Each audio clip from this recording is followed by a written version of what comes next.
குடும்பத்திற்கு தலா 1.5 சென்ட் நிலம் வழங்கப்பட்டதால் இப்பகுதி 1.5 சென்ட் காலனி என அழைக்கப்படுகிறது. கடந்த ஜூன் மாதம் கூடலூர் சுற்றுவட்டாரத்தில் கனமழை பெய்தபோது இப்பகுதியில் சுமார் 15 வீடுகளில் விரிசல் ஏற்பட்டது.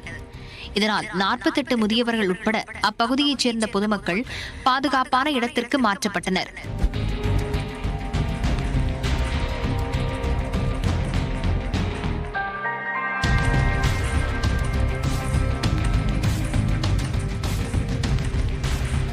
இது தொடர்பாக புவியியல் துறையினர் அப்போதே ஆய்வு செய்தனர். இந்த நிலையில் 1.5 சென்ட் காலனியில் வீடுகள் மற்றும் நடைபாதைகளில் மீண்டும் விரிசல் ஏற்பட்டுள்ளது. விரிசல் ஏற்படுவது மட்டுமின்றி ஒரு சில குடியிருப்புகள் சுமார் 7 மீட்டர் அளவிற்கு மண்ணிற்குள் புதைவதாக அப்பகுதி மக்கள் அச்சம் தெரிவித்துள்ளனர்.